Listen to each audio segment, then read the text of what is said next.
Nishu Arya. We are back on our YouTube channel Chemistry. Today we will be talking about stereoisomerism. In the previous video we have already talked about structural isomerism. In stereoisomerism we will be studying geometrical isomerism in detail. Thank you all for supporting our channel. Please do like, share and subscribe the channel for further updates. Let's start with our content for the day, geometrical isomerism. Or before we talk about geometrical isomerism, let's talk about what is stereoisomerism. See, in structural isomerism, we have studied that isomers are the compounds having same molecular formula but different structural formula. What if I say there are type of isomers in which molecular formula is also same and structural formula is also same? This type of category gives generation to stereoisomerism, the compounds which have same molecular formula as well and same structural formula. If both formulas are same, then what is different?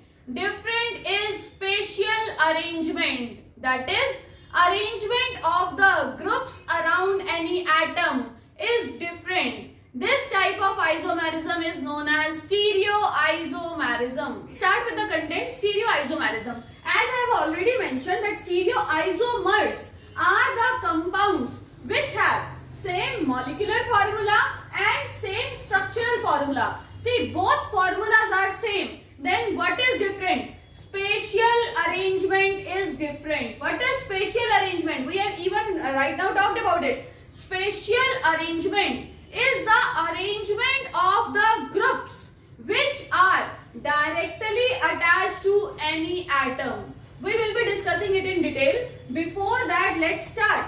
Stereoisomerism is further divided into two categories. बच्चे stereoisomerism further दो categories में divide किया जाता है. First is your configurational isomerism and second one is your conformational isomerism. अब आप में से बहुत सारों को लग रहा होगा कि हमने तो ज्योमेट्रिकल आइसोमेरिज्म और ऑप्टिकल आइसोमेरिज्म पढ़ा है. देखो, इनिशियली स्टीरियोआइसोमेरिज्म जो है वो कन्फिगरेशनल और कन्फर्मेशनल दो तरह की कैटेगरीज में डिवाइडेड होता है, जो फर्दर डिवाइड होके अल्टीमेटली आपको टू टाइप का आइसोमेरिज्म देता है, geometrical and optical. Okay, now let us talk about what is configurational isomerism. Configurational isomerism is the type of isomerism in which the two compounds which are showing isomerism with each other, they can be separated from each other by any mean. जो दो compounds एक दूसरे के साथ isomerism दिखा रहे हैं बच्चे, आप उसको किसी भी मेथड से सेपरेट कर सकते हो.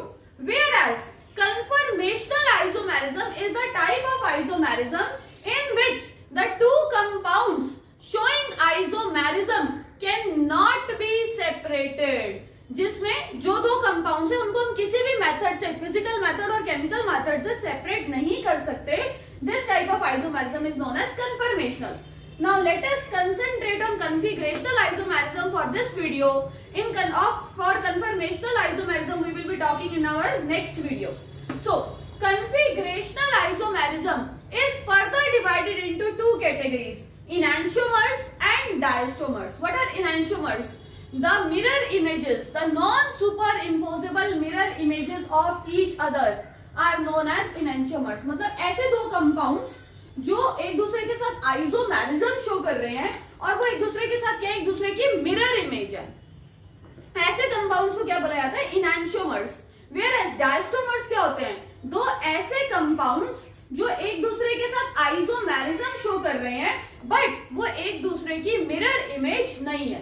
सो overall stereo configurational isomerism is divided into two categories, enantiomers and diastereomers. अब वेयर जियोमेट्रिकल आइसोमर्स और where optical isomers lie. See, geometrical isomers are never mirror images of each other. So all geometrical isomers come under the category of diastomers. Optical isomers. Optical isomers can be mirror images of each other or they cannot be mirror images of each other. So they come in both categories. Optical isomerism. And Here also optical isomerism. In detail about optical isomerism, we will talk in the part 4th of isomerism. For part 3 of isomerism, we will be keeping our content till geometrical isomers. But before even we start geometrical isomers, let's talk about spatial arrangement. जी बच्चे, we are talking about isomerism in organic compounds. In organic compounds, the isomerism is due to carbon atom. Carbon atom की presence की वजह से isomerism है. Carbon atom के along ही groups arrange होते हैं. तो जो different arrangement भी होगा वो किसके along होगा? कार्बन एटम के along होगा. अगर हम बात करें carbon atomic number is 6, configuration is 2,4, or we can write it as configuration is 1s2, 2s1, 2px1, 2py1 and 2pz1. There are 4 unpaired electrons in the outermost shell of carbon. So 4 electrons participate in bonding. Hybridization is generally sp3. If we talk about alkanes, hybridization is sp3. Let us draw a structure.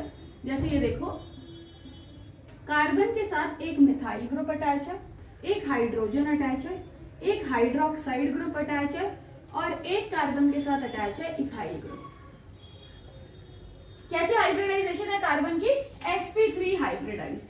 कैसी shape है molecule की? Tetrahedral shape. अब इसमें देखिए, hydroxide group is coming towards you and hydrogen is going back side the board. Hydroxide group is coming towards you and hydrogen is going back side the board. If I interchange position of these two, मतलब ये नहीं है कि सिर्फ इन्हीं दोनों की position change की जा सकती. You can change position of any of the groups और even you can change position of all of the groups. But if even two groups are changing their positions, then this type of arrangement which will be differing, they will be resulting into different spatial arrangement. देखो, in this pictorial diagram, the hydroxide group is coming towards you, whereas hydrogen is going backside the board. अगर हम hydroxide और hydrogen की position interchange कर दें तो इससे क्या होगा? एक अरेंजमेंट डिफर हो जाएगा. इस डिफरेंट अरेंजमेंट को क्या बोला जाता है? Spatial arrangement. तो स्टीरियो आइसोमेरिज्म किसका रिजल्ट है? स्टीरियो आइसोमेरिज्म स्पेशियल अरेंजमेंट के डिफर हो जाने की वजह से जनरेट हुआ है.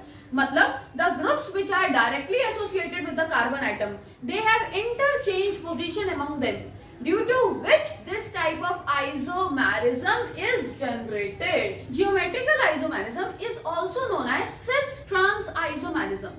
In most of the cases, what students know that the compounds which contain double bond, that is only alkenes, can show geometrical isomerism, which is not true. The actual concept is alkenes can also show geometrical isomerism and cycloalkanes can also show geometrical isomerism. Even allenes can show geometrical isomerism. So what it is? Let's talk about in detail. First of all, what is cis-trans isomerism? देखो बच्चे, होता क्या है? अगर double bond के, अगर मैं आपसे बात करूं कि डबल बॉन्ड के दोनों साइड सेम ग्रुप प्रेजेंट है, ये देखो कार्बन कार्बन में डबल बॉन्ड है, डबल बॉन्ड के दोनों साइड सेम ग्रुप प्रेजेंट है, तो इस तरह के आइसोमेरिज्म को बोला जाता है cis isomerism. If the same group is present on diagonally same side, then the isomerism is known as trans isomerism. देखो बच्चे, मिथाइल और मिथाइल डायगोनली सेम साइड पे प्रेजेंट है, हाइड्रोजन और हाइड्रोजन डायगोनली सेम साइड पे present है, तो this type of isomerism is known as trans isomerism. मैंने अभी आपके साथ डिस्कस किया कि ये जरूरी नहीं है कि कंपाउंड के अंदर डबल बॉन्ड हो. तो what are the conditions for which any compound will show geometrical isomerism? कौन सी ऐसी कंडीशंस हैं जिसके अंदर कोई भी कंपाउंड जियोमेट्रिकल आइसोमेरिज्म शो करता है? Let us talk about conditions. देखिए बच्चे, very first condition is restricted rotation. Second condition is no two same groups should be present on stereo center. सबसे पहले तो स्टीरियो सेंटर क्या होता है, या फिर सेम ग्रुप्स प्रेजेंट होने का क्या मतलब होता है, उससे भी पहले बात करते हैं रिस्ट्रिक्टेड रोटेशन. जैसे कि मैं आपके साथ बात करूं एक compound CH3 CH double bond CH single bond CH3 which is your butyne. Butyne में देखो बच्चे, ये दोनों कार्बन जो है, ये दोनों कार्बन किसको बनाने में पार्टिसिपेट कर रही है? डबल बॉन्ड को बनाने में पार्टिसिपेट कर रही है। तो हो सकता है इसके अलोंग जो कंपाउंड है वो कैसा आइसोमेरिज्म शो कर रहा हो? जियोमेट्रिकल आइसोमेरिज्म शो कर रहा हो।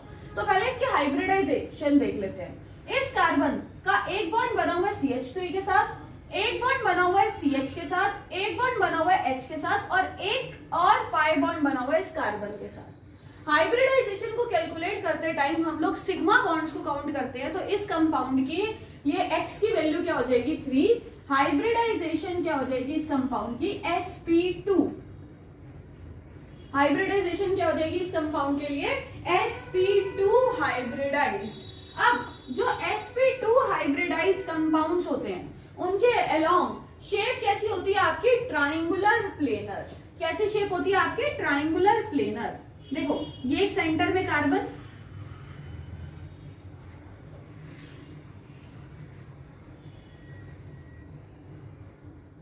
ये एक कार्बन की ट्राइंगुलर प्लेनर शेप, ये 3 बड़े लोब्स और ये 3 छोटे लोब्स। ये दूसरा कार्बन एटम, ये दोनों के अंदर फर्स्ट कार्बन कार्बन में फर्स्ट ओवरलैपिंग हुई, कौन सा बॉन्ड बना? Sigma bond. अब इसकी हाइब्रिडाइज्ड ऑर्बिटल किसके साथ ओवरलैप कर रही है? हाइड्रोजन की अनहाइब्रिडाइज्ड s ऑर्बिटल के साथ। कार्बन की ऑर्बिटल ओवरलैप कर रही है CH3 की हाइब्रिडाइज्ड sp3 ऑर्बिटल के साथ। कार्बन की हाइब्रिडाइज्ड ऑर्बिटल CH3 की हाइब्रिडाइज्ड ऑर्बिटल के साथ ओवरलैप कर रही है और यहाँ पे हाइड्रोजन की s ऑर्बिटल जो कि कैसी है? अनहाइब्रिडाइज्ड, उसके साथ ओवरलैप कर रही है।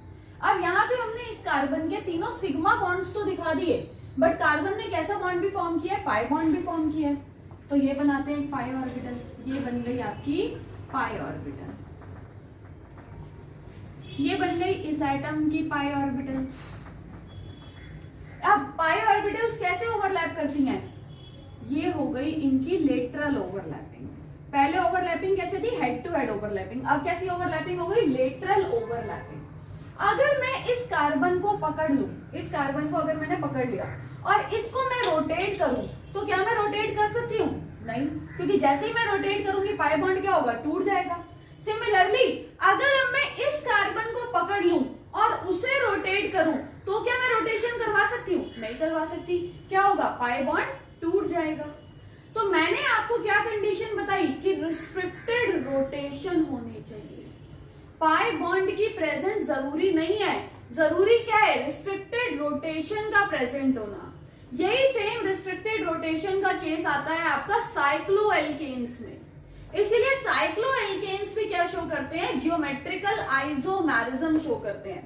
देखो सिग्मा बॉन्ड्स पे तो कोई भी इफेक्ट नहीं पड़ेगा अगर मैंने इस कार्बन को होल्ड किया और इसको रोटेट किया, मगर पाई बॉन्ड उसी समय क्या हो जाएगा? टूट जाएगा। तो पाई बॉन्ड ने इसको क्या प्रोवाइड की? रिस्ट्रिक्टेड रोटेशन प्रोवाइड की। तभी तो होगा ना कि अगर मैं इसको रोटेट कर देती हूँ तो जो ग्रुप्स हैं वो डिफरेंट हो जाएंगे डिफरेंट पोजीशन पे, तो 2 अलग अलग आइसोमर्स यानी कि 2 अलग अलग कंपाउंड्स जनरेट हो जाएंगे। अगर तो ये रोटेट ही हो सकता तो अब आप CH3 को कहीं पे भी लगा दो, H को कहीं पे भी लगा दो, एक ही बात है, क्योंकि रोटेशन के बाद भी वापस कभी भी रोटेट हो सकता है। वो तो रोटेशन के बाद फिर से H ऊपर आ जाएगा, CH3 नीचे आ जाएगा। तो ये आइसोमेरिज्म जनरेट ही क्यों हुआ? ये आइसोमेरिज्म जनरेट हुआ रिस्ट्रिक्टेड रोटेशन की वजह से। इसकी वजह से क्या जनरेट हुआ? आपका जियोमेट्रिकल आइसोमेरिज्म जनरेट हुआ। सेकेंड कंडीशन मैंने आपको बताई थी कि 2 सेम ग्रुप नहीं होने चाहिए सेम कार्बन पे। पहले तो स्टीरियो सेंटर किसे बोलते हैं? किसी भी कंपाउंड में अगर n number of carbon atom present है तो जिन 2 कार्बन के अलोंग रिस्ट्रिक्टेड रोटेशन है या जिन 2 कार्बन के अलोंग जियोमेट्रिकल आइसोमेरिज्म शो किया जा सकता है उन कार्बन्स को क्या बोला जाता है? Stereo centre. तो अगर मैं यहाँ पे नंबरिंग कर दूं 1, 2, 3 एंड 4, तो जो मेरी सेकेंड और थर्ड कार्बन है ये किसकी तरह एक्ट कर रहे हैं? स्टीरियो सेंटर्स की तरह एक्ट कर रहे हैं। मतलब इनके अलोंग जियोमेट्रिकल आइसोमेरिज्म शो किया जाएगा। अब आप में से कुछ का माइंड में आ रहा होगा तो हम दोनों कार्बन को तो रोटेट कर सकते हैं, अगर आपने दोनों कार्बन को एक साथ रोटेट कर दिया तो उससे डिफरेंट स्पेशियल अरेंजमेंट नहीं जनरेट होगा, उसको तो आप कभी भी रोटेट करके उसकी ओरिजिनल पोजीशन में ला सकते हो, but it will not result into different spatial arrangement, but we required different spatial arrangement having same molecular and structural formula.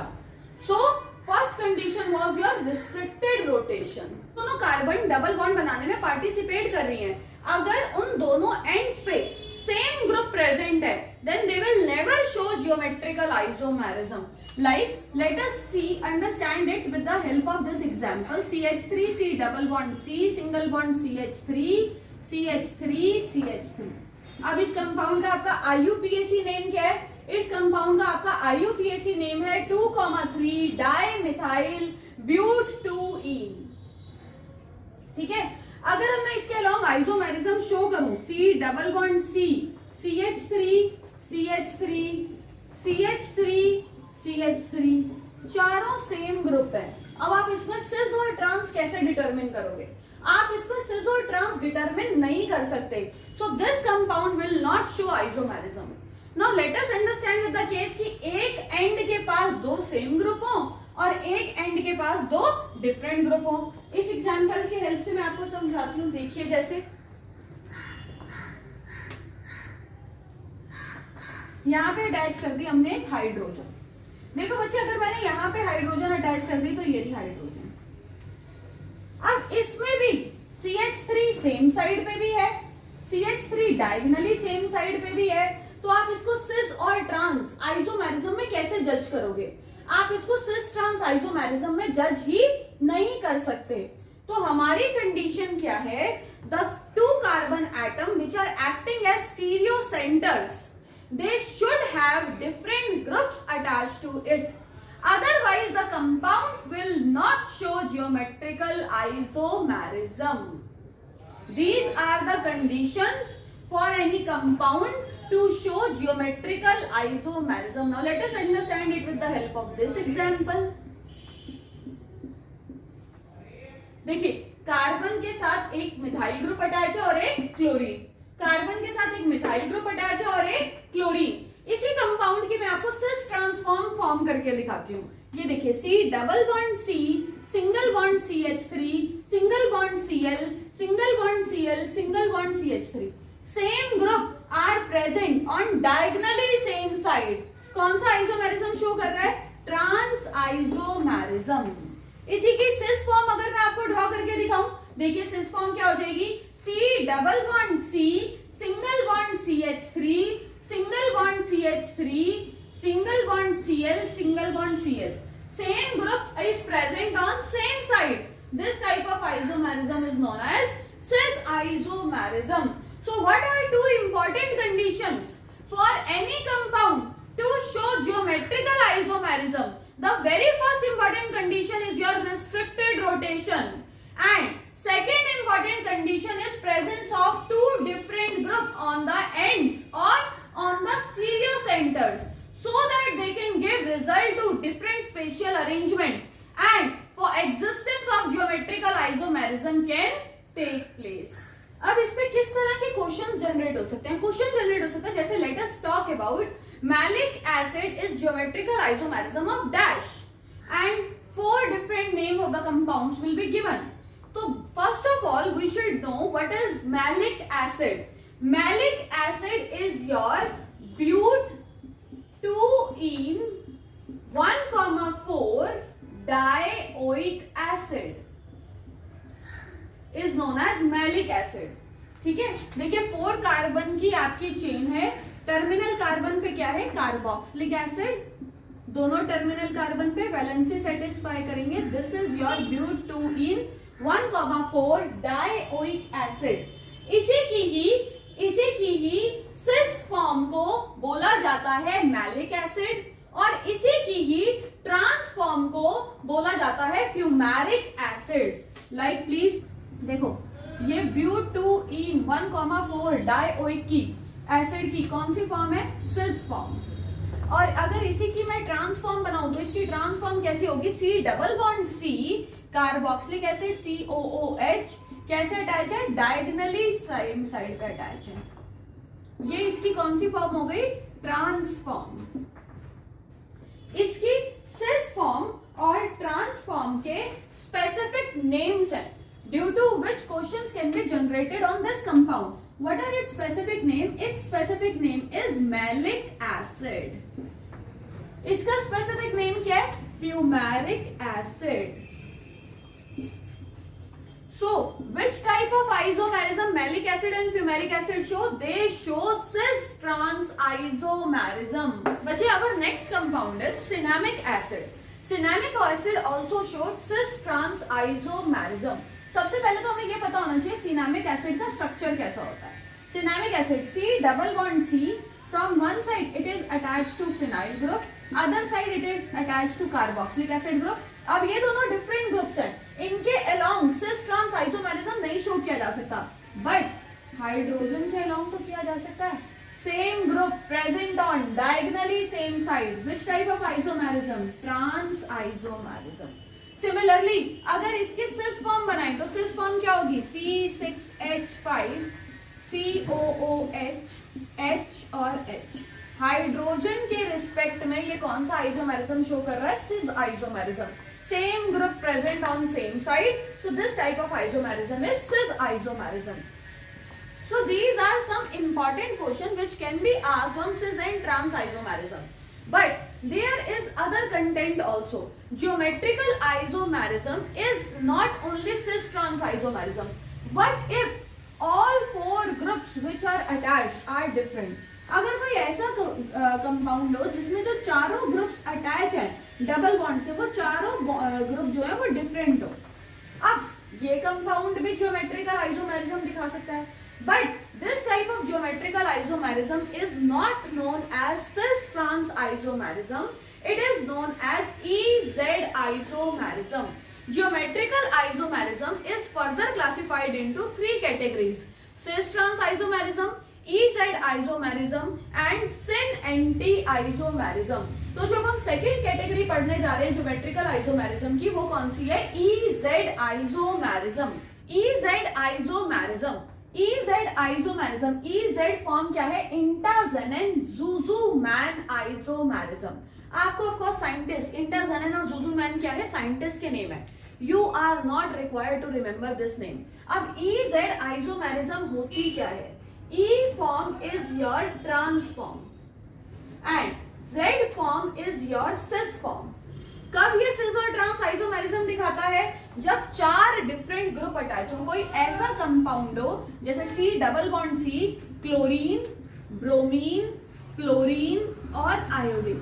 अब आपके क्या है, डबल बॉन्ड के साथ चारों डिफरेंट ग्रुप अटैच है। इस केस में हम कौन सा आइसोमेरिज्म जज करते हैं, EZ आइसोमेरिज्म। अब आप कैसे पहचानोगे कि the form is E form और the form is Z form?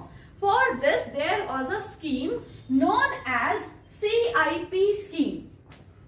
क्या है आपका स्कीम का नाम, CIP स्कीम। CIP स्कीम ये जो है, ये भी कुछ साइंटिस्ट ने मिलके कुछ रूल्स दिए थे, जिसके बेसिस पे पहले हम क्या करते हैं, दो पेयर्स में इन ग्रुप्स को डिवाइड करते हैं। ये आपका फर्स्ट पेयर हो गया, ये आपका सेकंड पेयर हो गया, पेयर 1 और पेयर 2।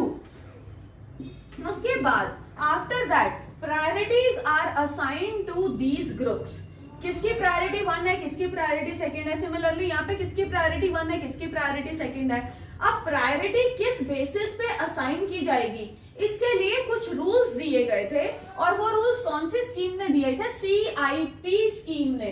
वो रूल्स आपकी किसने, कौन सी स्कीम ने दिए थे, CIP स्कीम ने। अब ये भी जो स्कीम है, ये 3 साइंटिस्ट के नेम्स पे रखी गई थी। इनका नाम क्या है, कान, इनगोल्ड, प्रीलॉग स्कीम। सिमिलरली आपको यहाँ पर भी साइंटिस्ट के नाम याद रखने की जरूरत नहीं है, आपको सिर्फ ये पता होना चाहिए कि इन्होंने कौन कौन से रूल्स दिए थे। जो सबसे फर्स्ट रूल दिया था CIP स्कीम ने, वो क्या था, the priorities to different different groups are given on the basis of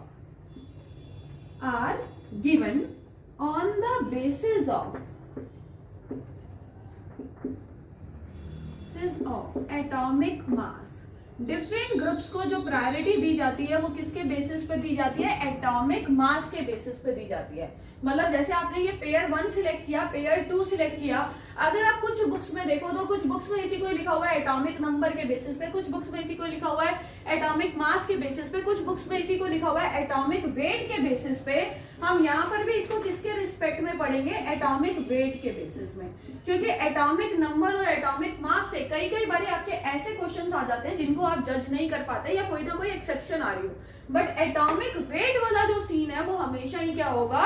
fit होगा. इसीलिए हम किसके बेसिस पे इसको पढ़ेंगे? एटॉमिक वेट के बेसिस पे पढ़ेंगे. जैसे अब अगर मैं इस कंपाउंड में देखूं, इस कंपाउंड में पेयर 1 फ्लोरीन और क्लोरीन में से किसका मास ज्यादा होता है? क्लोरीन का मास ज्यादा होता है. क्लोरीन का मास ज्यादा होता है तो इसकी प्रायोरिटी हो गई 1.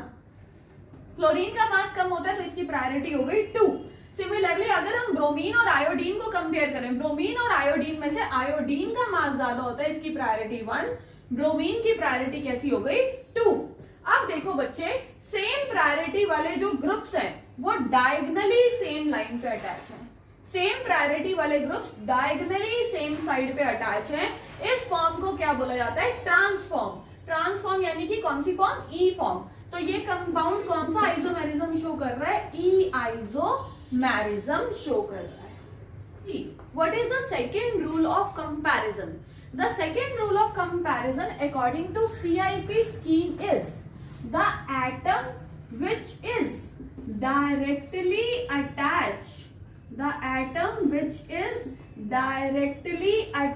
to carbon atom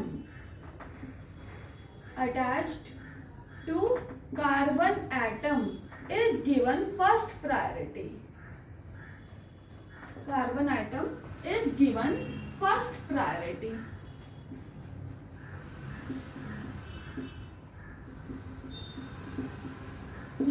देखो अब इसके ऊपर हम आपको किस कंपाउंड की हेल्प से इस चीज को हम समझ सकते हैं. देखो अगर अब मेरा कंपाउंड होता C double bond C, single bond CH3, single bond H, single bond NH2, single bond OH.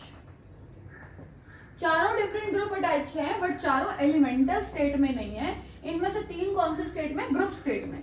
तो ये हो गया मेरा एक पेयर, ये हो गया मेरा सेकंड पेयर. अब डायरेक्टली कार्बन से कौन अटैच है? कार्बन अटैच है. कार्बन और यहाँ पे डायरेक्टली कार्बन से कौन अटैच है? हाइड्रोजन अटैच है. कार्बन और हाइड्रोजन में से किसका मास ज्यादा होता है? कार्बन का. तो इस ग्रुप की प्रायोरिटी क्या हो गई? 1. इस ग्रुप की प्रायोरिटी क्या हो गई? 2. सिमिलरली यहाँ पर देखें नाइट्रोजन और ऑक्सीजन अटैच है. नाइट्रोजन और ऑक्सीजन में से किसका मास ज्यादा होता है? ऑक्सीजन का मास ज्यादा होता है. तो इसकी प्रायोरिटी हो गई 1. इसकी प्रायोरिटी क्या हो गई? 2. If the same priority groups are present on diagonally same side, which form? E form. Which form of isomerism it will show? E form of isomerism it will show. Similarly, we can compare more groups as well. Like if I write here C double bond C NH2 N CH3 twice. यहाँ पे अब हम क्या लिख सकते हैं? OCH3 OH. देखो ये हो गया आपका फर्स्ट पेयर, पेयर 1. ये हो गया आपका पेयर सेकंड. पेयर सेकंड में यहाँ पे डायरेक्टली कौन सा ग्रुप अटैच है? नाइट्रोजन. यहाँ पे कौन सा अटैच है? ऑक्सीजन. ऑक्सीजन का मास ज्यादा होता है नाइट्रोजन से, तो प्रायोरिटी 1. इसकी प्रायोरिटी 2. सिमिलरली नाइट्रोजन का मास और ऑक्सीजन का मास ज्यादा होता है, प्रायोरिटी 1 प्रायोरिटी 2. अगर ओवरऑल कंपाउंड का मास देखते तो ओवरऑल इस कंपाउंड का मास ज्यादा था उसके कंपैरिजन में. तो हमने ओवरऑल मास के अकॉर्डिंग कंपेयर नहीं किया, हमने एलिमेंट वाइज कंपेयर करना स्टार्ट किया. जिसके एलिमेंट का मास पहले ज्यादा आ जाएगा उसकी प्रायोरिटी 1. तो सेम प्रायोरिटी वाले ग्रुप डायगोनली सेम साइड पे प्रेजेंट है. Which form? E form. This compound will show E form of isomerism. Let's have a look on the next two rules of CIP scheme. The third rule of CIP scheme states that if first element is similar, then compare second element. जैसे कि अगर अब आपको question आ जाता C double bond C NH2 NCH3 whole twice, यहाँ पे क्या आ जाता OH, यहाँ पे क्या आ जाता OCH3. ये क्या हो गया, this is your pair 1 and ये क्या हो गया, this one is your pair 2. तो अगर हम फर्स्ट एलिमेंट कंपेयर करें ऑक्सीजन ऑक्सीजन, फर्स्ट एलिमेंट क्या है आपका सिमिलर, तो अब हम किसको कंपेयर करेंगे, सेकंड एलिमेंट को. यहाँ पे सेकंड एलिमेंट क्या है, हाइड्रोजन. यहाँ पे सेकंड एलिमेंट क्या है, कार्बन. कार्बन का मास हाइड्रोजन से ज्यादा होता है, तो इसकी प्रायोरिटी 1, इसकी priority 2. Similarly if we compare in this compound, this compound can be written as NCH3CH3. First element is same, nitrogen nitrogen. Here second element is hydrogen, here second element is carbon. So the mass of carbon is more in comparison to hydrogen, so the priority of this group will be 1 and this one will be assigned second priority. See, the same priority group are present on same side. Which form? Z form. कौन सी form है ये isomerism की, Z form. देखिए अगर जो groups present हैं वो ग्रुप्स पे क्या कंटेन करें, पाई बॉन्ड कंटेन करें. जो स्टीरियो सेंटर के साथ जो ग्रुप्स प्रेजेंट हैं वो ग्रुप्स भी क्या कंटेन करें, पाई बॉन्ड कंटेन करें. So the one which is having more number of pi bond, that one will be given higher priority.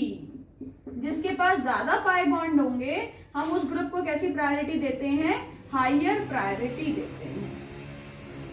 ये होता बच्चे देखो अगर हमारा कंपाउंड, तो ये दोनों कार्बन किसकी तरह एक्ट कर रही है, स्टीरियो सेंटर की तरह एक्ट कर रही है. ये क्या हो गया आपका पेयर 1, ये क्या हो गया आपका पेयर 2. अब फर्स्ट एलिमेंट इसमें भी कार्बन, फर्स्ट एलिमेंट इसमें भी carbon. It contain 3 pi bond, it contain 2 pi bond. The one which contain more pi bond will be given higher priority. तो इसकी प्रायोरिटी हो गई 1, इसकी प्रायोरिटी हो गई 2. सिमिलरली अगर यहाँ पे भी कंपेयर करें CN और COH में, तो इसकी प्रायोरिटी हो गई 1 और इसकी प्रायोरिटी हो गई 2. The same priority group are present on same side. Which form? Z form. Which type of isomerism this compound will show? Z form of isomerism. These are the points of the CIP scheme on the basis of which you can assign priority to the groups, and on that basis you can say that the compound is E form or Z form. अब इस पे और किस तरह के question आ सकते हैं, let discuss about that. अगर आपका कंपाउंड ऐसा होता,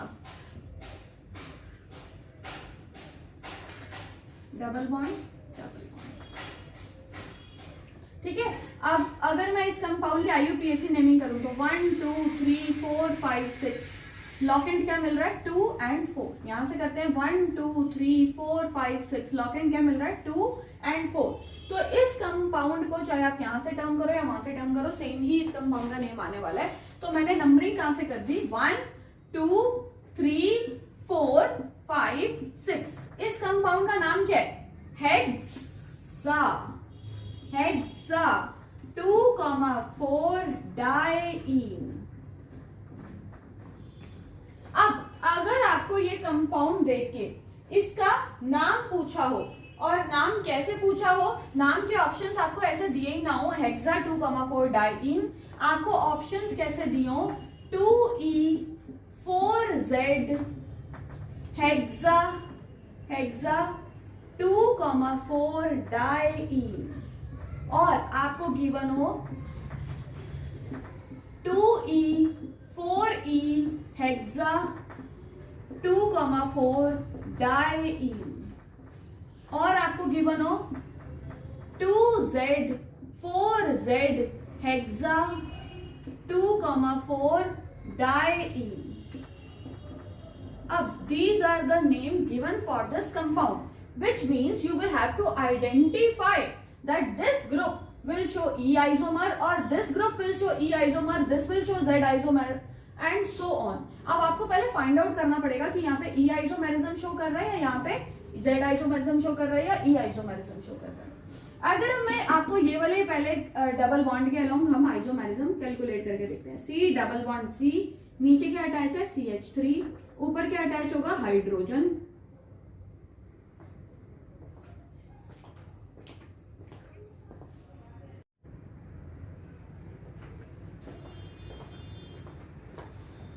see and here a group is attached which is bonded to further double bond. यहाँ पे क्या है हाइड्रोजन,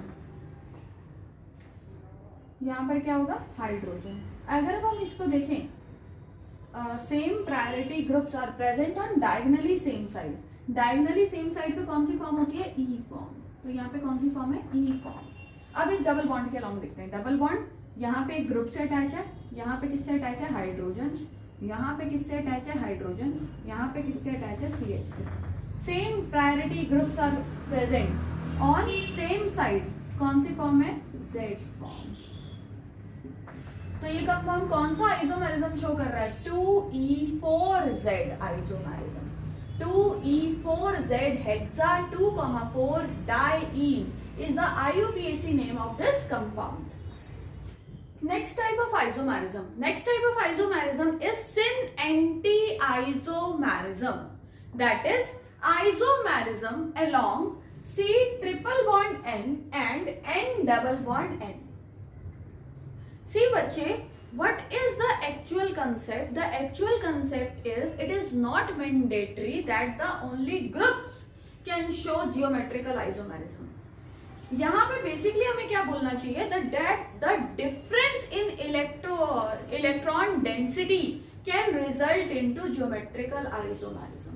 जरूरी नहीं है सिर्फ ग्रुप्स की प्रेजेंस से ही ज्योमेट्रिकल आइसोमेरिज्म जनरेट होता है, अगर आपके इलेक्ट्रॉन डेंसिटी भी डिफर कर जाती है तो भी क्या जनरेट होता है जियोमेट्रिकल आइसोमेरिज्म जनरेट होता है। और इस तरह की स्पेशल कैटेगरी को बोला जाता है सिन-एंटी-आइसोमेरिज्म।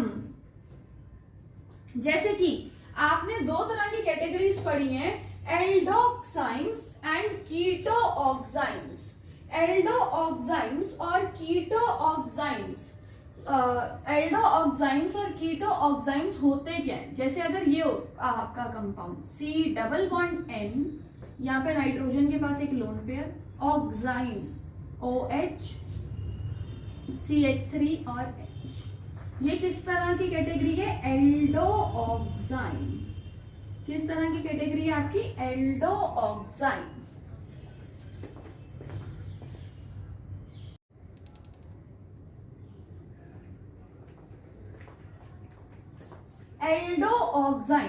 Aldoxymes have a specific rule to show syn and anti-isomerism. देखो sin यानी कि सेम साइड, तो हम sin को यहाँ पे किससे कंपेयर कर सकते हैं cis से।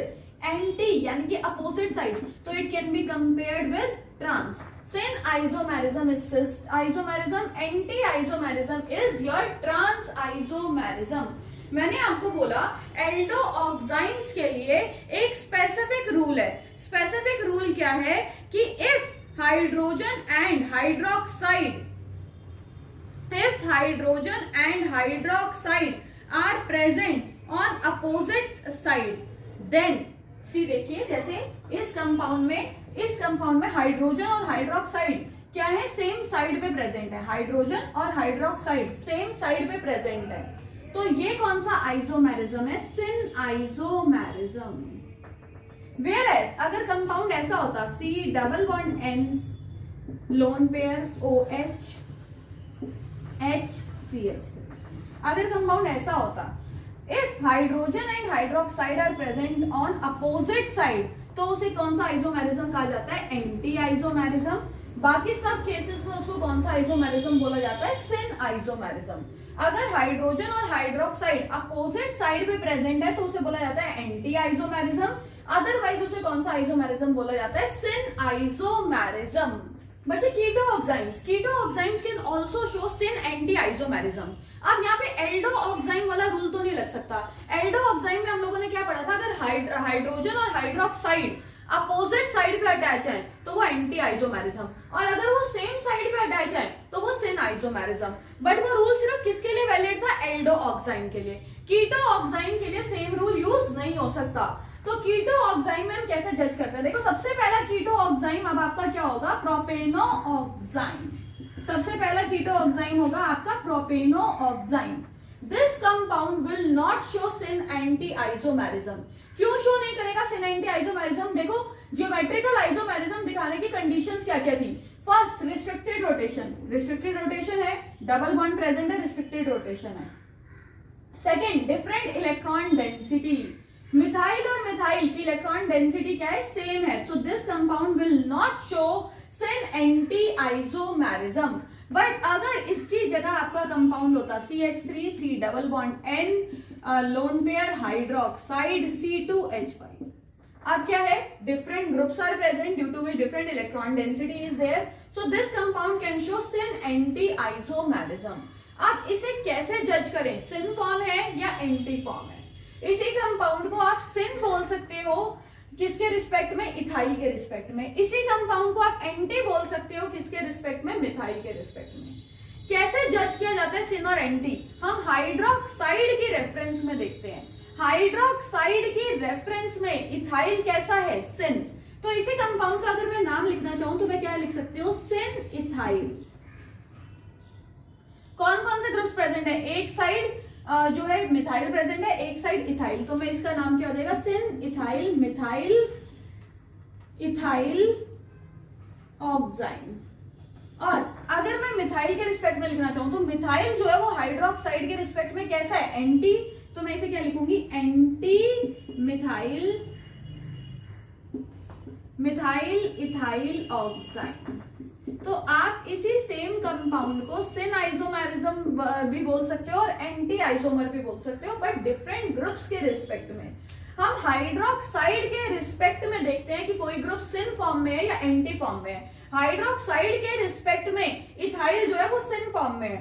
हाइड्रोक्साइड के केस में मिथाइल जो है वो कौन सी फॉर्म में है? एंटी फॉर्म में है। So this is how you can जज syn anti isomerism. This was all about geometrical isomers. कितने तरह के geometrical isomers हम लोगों ने पढ़े? cis trans isomerism, EZ isomerism, sin anti isomerism. Now, और क्वेश्चन कैसे आ सकते हैं इस पर geometrical isomerism पे? The number of questions which can be asked over it can be like calculate the number of geometrical isomers. मतलब ऐसा भी तो हो सकता है कि एक कंपाउंड में एक से ज्यादा स्टीरियो सेंटर्स हो। अगर तो एक कंपाउंड में एक ही स्टीरियो सेंटर है, एक ही पाई बॉन्ड है जिसके रिस्पेक्ट में आप आइसोमेरिज्म देख रहे हो, तो दो ही आइसोमर्स बन सकते हैं, सिस या ट्रांस। बट अगर एक कंपाउंड में एक से ज्यादा स्टीरियो सेंटर्स हैं, लेकिन यानी कि आपका कंपाउंड कैसा है? एलीन्स है, तो उसमें एक से ज्यादा स्टीरियो सेंटर्स हैं, तो उसके अंदर क्या हो सकता है? नंबर ऑफ आइसोमर्स डिफर कर सकते हैं। So how will you calculate cis number of cis or trans isomers in that case? Let's learn about calculating number of isomers in allenes. अब allenes जो है ये आपके दो टाइप के हो सकते हैं। First is your unsymmetrical, second one is your symmetrical. पहले हम सीखेंगे अनसिमेट्रिकल में। जैसे अगर आपका कंपाउंड होता C double bond C single bond C double bond C HCl HBr, ठीक है। ये कंपाउंड कैसा है आपका? ये कंपाउंड है आपका अनसिमेट्रिकल एलीन। ये कंपाउंड आपका कैसा है? अनसिमेट्रिकल एलीन। अनसिमेट्रिकल क्यों है? अगर मैं यहां से इस कंपाउंड को डिवाइड कर दूं तो एक साइड ब्रोमीन है, एक साइड क्लोरीन है, कंपाउंड सिमेट्रिकल नहीं होगा, ये दो हाफ में कभी भी डिवाइड नहीं हो सकता। तो ये कंपाउंड कैसा है? अनसिमेट्रिकल एलीन। अब देखो अनसिमेट्रिकल एलीन में क्या होगा? हो सकता है इस स्टीरियो सेंटर के अलोंग सिस फॉर्म हो, इस स्टीरियो सेंटर के अलोंग भी सिस फॉर्म हो, या फिर क्या हो सकता है इस स्टीरियो सेंटर के अलोंग ट्रांसफॉर्म हो और इस स्टीरियो सेंटर के अलोंग भी ट्रांसफॉर्म हो। और क्या हो सकता है? इसके अलोंग सिस हो, इसके अलोंग ट्रांस हो, इसके अलोंग ट्रांस हो, इसके अलोंग सिस हो। तो कितने आइसोमर्स हो गए? 4 आइसोमर्स। तो सबसे पहले तो एलीन्स which has unsymmetrical structure. For this number of GI at that is number of geometrical isomers is equal to 2 raised to the power n, is equal to 2 raised to the power n, where n is number of stereo centres. मतलब ऐसा हो सकता है कि एक compound में double bond ज्यादा present हो मगर उनमें से सारे के सारे स्टीरियो सेंटर्स की तरह एक्ट नहीं कर रहे हो। तो सबसे पहले तो आपको देखना उनमें से कितने जो डबल बॉन्ड है वो किसकी तरह एक्ट कर रहे हैं, स्टीरियो सेंटर्स की तरह एक्ट कर रहे हैं। फिर वो कंपाउंड सिमेट्रिकल है या कंपाउंड अनसिमेट्रिकल है। अगर कंपाउंड अनसिमेट्रिकल है तो नंबर ऑफ जियोमेट्रिकल आइसोमर्स कैसे कैलकुलेट किए जाते हैं, number of geometrical isomer is equal to 2 raise to the power n, where n is your number of stereo centre. अगर इस कंपाउंड में देखें तो ये वाला भी स्टीरियो सेंटर और ये वाला भी स्टीरियो सेंटर, दो स्टीरियो सेंटर्स हो गए। कंपाउंड भी कैसा है हमारा, अनसिमेट्रिकल, तो इसके लिए नंबर ऑफ GI यानी कि जियोमेट्रिकल आइसोमर्स क्या हो जाएंगे, 2 to the power 2, 2 to the power 2 which means 4। इस कंपाउंड के कितने जियोमेट्रिकल आइसोमर्स एग्जिस्ट कर सकते हैं, 4 जियोमेट्रिकल आइसोमर्स एग्जिस्ट कर सकते हैं। बचे सेकंड केस। सेकंड केस क्या है, अगर आपका कंपाउंड सिमेट्रिकल हो, सिमेट्रिकल जैसे कि अगर आपका कंपाउंड हो CHCl double bond CH single bond CH single bond CH double bond CHCl।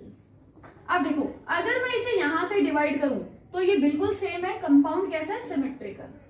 अब पॉसिबल केसेस क्या है, यहां पे सिजो यहां पे ट्रांसो, यहां पे सिजो यहां पे सिजो, यहां पे ट्रांसो यहां पे भी ट्रांसो, यहां पे ट्रांसो और यहां पे सिजो। तो जो यहां पे ट्रांसो और यहां पे सिज और ये जो फर्स्ट और जो हमने फोर्थ केस लिखा ये दोनों तो सेम ही है।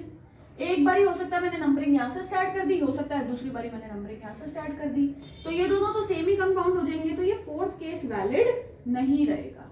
तो इसके केस में नंबर ऑफ जियोमेट्रिकल आइसोमर्स हम डायरेक्ट जो है वो ऐसे नहीं लिख सकते कि 2 to the power n, where n was your number of stereo centres. तो यहाँ पे नंबर ऑफ GI कैसे कैलकुलेट किए जाते हैं, इस केस में नंबर ऑफ GI क्या हो जाएंगे, number of GI is equal to 2 raise to the power n minus 1 plus 2 raise to the power p minus 1, जहां पे n तो क्या है आपका number of stereo centres.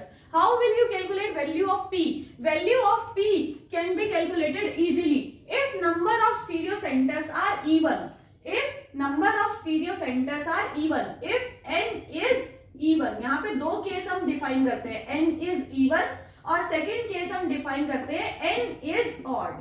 if n is even तो p की वैल्यू क्या हो जाएगी, p is equal to n by 2, और अगर n odd है तो p की वैल्यू क्या हो जाएगी, p is equal to n plus 1 by 2। देखो अनसिमेट्रिकल कंपाउंड में नंबर ऑफ जियोमेट्रिकल आइसोमर्स कितने आ रहे थे, 2 to the power n। Unsymmetrical compound में चाहे स्टीरियो सेंटर्स इवन हो चाहे स्टीरियो सेंटर्स ऑड हो, आपके नंबर ऑफ GI क्या है, 2 to the power n। Unsymmetrical compound में if number of stereo centres are even, तो देखो पहले तो फॉर्मूला क्या है, 2 to the power n minus 1 plus 2 to the power p minus 1।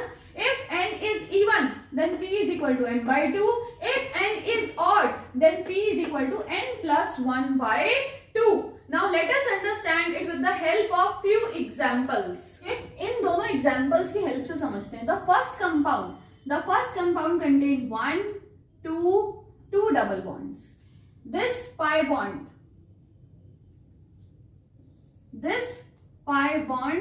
is your this pi bond is acting as your stereo center। देखो एक side methyl है, एक साइड हाइड्रोजन है, एक साइड हाइड्रोजन है और एक साइड ये बल्कि ग्रुप जुड़ा है। सिमिलरली ये वाला डबल बॉन्ड भी स्टीरियो सेंटर की तरह एक्ट कर रहा है, एक साइड ये बल्कि ग्रुप अटैच है, एक साइड हाइड्रोजन है, एक साइड मिथाइल है, एक साइड हाइड्रोजन है। तो ये दोनों ही जो डबल बॉन्ड्स है ये किसकी तरह एक्ट कर रहे हैं, स्टीरियो सेंटर्स की तरह एक्ट कर रहे हैं। कंपाउंड कैसा है, सिमेट्रिकल। कंपाउंड कैसा है, symmetrical. Because your compound is symmetrical तो यहाँ पे फॉर्मूला कौन सा यूज होगा, number of GI is equal to 2 to the power n minus 1 plus 2 to the power p minus 1। ठीक है, p कौन सा यूज होगा, स्टीरियो सेंटर्स कितने हैं, 2, यानी कि n की वैल्यू कितनी है, इवन, तो p is equal to n by 2। Formula में वैल्यू पुट करते हैं 2 to the power 2 minus 1 plus 2 to the power 2 by 2 minus 1। ये क्या हो जाएगा, 2 to the power 1 that is 2, 2 to the power 0 that is 1। कितने आइसोमर्स एग्जिस्ट करेंगे, 3 isomers will exist. Similarly if we see this compound, इस compound में ये double bond, first double bond, second double bond, third double bond, ये double bond भी stereo centre की तरह add कर रहा है। देखो एक मिथाइल एक हाइड्रोजन और एक बल्कि ग्रुप अटैच है, एक हाइड्रोजन और एक बल्कि ग्रुप अटैच है, एक हाइड्रोजन और एक बल्कि ग्रुप अटैच है। सिमिलरली यहाँ पे हाइड्रोजन और बल्कि ग्रुप अटैच है, यहाँ हाइड्रोजन और ये क्लोरीन अटैच है। तो सबसे पहले तो आपको जज करना है जितने भी डबल बॉन्ड है क्या वो स्टीरियो सेंटर्स की तरह एक्ट कर भी रहे हैं या नहीं। तो इसमें ये तीनों डबल बॉन्ड किसकी तरह एक्ट कर रहे हैं, स्टीरियो सेंटर की तरह। कंपाउंड कैसा है, अनसिमेट्रिकल। देखो कहीं से भी कट करो एक जैसा स्ट्रक्चर दिखाई नहीं देगा। कंपाउंड कैसा है, अनसिमेट्रिकल। ये कंपाउंड कैसा था, सिमेट्रिकल। ये कैसा है, अनसिमेट्रिकल।